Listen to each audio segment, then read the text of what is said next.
انبیاء کرام خوشتنه په دنیا کې، خود اغوی لارا مونږ ته پاتې ده، اغوی لارا پرته ده.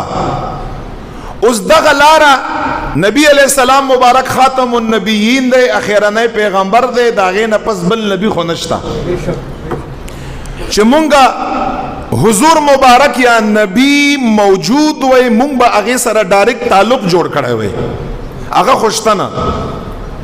اوس یو خبرې له راځم، اوس زمانه کې څوک موجود دي؟ یا صدیقین موجود دي، شهدا خو هغه خلق دي چې الله په لار کې خپل ځان قربان کا، هغه هم نشته. یا صدیقین موجود دي او یا صالحین موجود دي. نبی علیہ الصلوۃ والسلام مبارک خو دنیا نه تللی دی. صدیق چاته ویل کېږي؟ صدیق جمع د صدیقین. صدیق هغه انسان ته چې د هغه قول وینا او د هغه فعل کار، وینا او کار دا رښتونه وي، چې خبره کم چې رښتونی دا مطلب چې د اسلام مطابقي دا خامخا رښتونه ده، او چې عمل کا فعل کا چې اغم رښتونه وي، یعنی د اسلام مطابقي. هم یا قول وینا او هم یا فعل کار، دا یا دواړه رښتونی، او فعل او قول د هغه انسان رښتونه چې هغه د اسلام مطابق، دا صدیقین دي. اوس کته د صدیق په لار باندې روان شي، دا چې ما یارته معنا وکړه چې صدیق دی ته داسې یو کس دی چې خبره نم صادق دی، رښتونه دی، او هر عمل یم د دین مطابق دی. ته دغه انسان پسې روان شه، ته په صراط مستقیم باندې. شهید شهداو لارا څنګه صراط مستقیم ده؟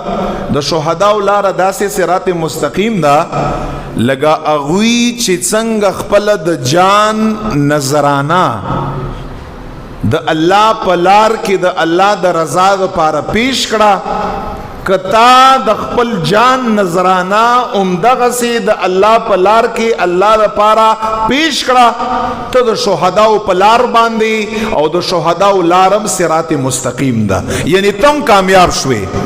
دا د شهداو لار ده چې خپل ځان راوخلي د الله په لار کې، د الله د پاره، د الله د رضا د پاره خپل ځان نظرانه او قربان کا. کته د دوی په لار باندې لاړې او الله د رضا د پاره خپل ځان نظرانه وکړه، نو ته په صراط مستقیم باندې، یعنی تم کامیابې. که د صدیقینو اتباع وکړم ته کامیابې. انبیاء هغه خو ټولو اولنۍ ده چې انبیاء اتباع وکړه، صدیقینو اتباع وکړه، او په اخر کې الله تعالی فرمایي صالحین. دی خبر لزر زما دا نن سبا چې څومره خلق مخالفین موجود دي. صالحین نه مراد دی اولیاء. اولیاء د الله په ځمکه باندې دا هغه خلق دي چې دا به مکمل د شریعت مطابقي، دا شرط اول دی، دا به د شریعت مطابقي. اوس تا په زړه کې هغه سره اسې بغض دی یا کینه ده، هغه ستا ذاتي مسله ده. خو چې کوم اولیاء دي، نیکان دي، صالحان دي، دا هغه خلق دي په روی زمین باندې چې دا په حق او په سچ باندې د حضور علیه السلام مبارک وارثان دي. اوس الله فرمایي چې کچا د صالحینو د اولیاءو اتباع وکړه، هغوی پسې روان شو، ولی ویل کېږي د الله دوست ته. او الله دوست هغه انسان کېدی شي چې هغه په شریعت باندې مکمل برابري، هغه شریعت فالو کوي، هغه خپل نفس او هوا هغه پسې نه ځي، خپل خواهش نه، شریعت تابع. رب میرا تفرمائی قرآن سورت نساء کې چې تاسو د دغه صالحینو سره نسبت پیدا کړئ او دغه صالحینو په لار باندې روان شئ. د صالحینو لارم د الله په نیز باندې د قرآن په دلیل باندې صراط مستقیم ده. اوس دا څلور قسمه خلق دي. د انبیاء لار اوس حضور مبارک چې کومه لار وه پکار ده چې ما او تا ته هغه معلومه وي چې هغه د دین لار وه، هغه د اسلام لار وه. اوس که ته وایي چې زه په صراط مستقیم باندې ځان ګړی او اتباع دا یاد لرئ یو اسې خبرې دا به زم کوم ټول عمر او ته به هم کوې کویه د دې هېڅ قیمت نشته.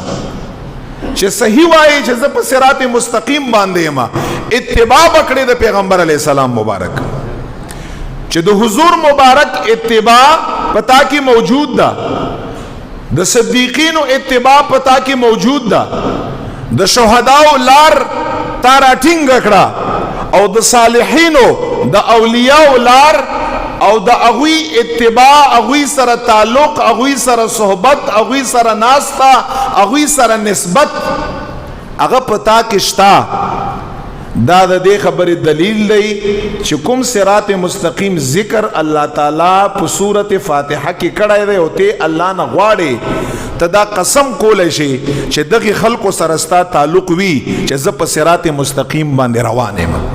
بس اوس د دې نه علاوه داسې چا پسې تلل چې هغه د نبی اتباع نه ده، داسې چا پسې تلل چې هغه د صدیقینو اتباع نه ده، داسې چا پسې تلل چې هغه د شهداو لار نه ده چې خپل ځان قربانول دي الله دپاره، او داسې چا پسې تلل چې هغه صالحین نه دي، هغه اولیاء نه دي، او ته بیا هم وایي چې زه په صراط مستقیم باندې یم.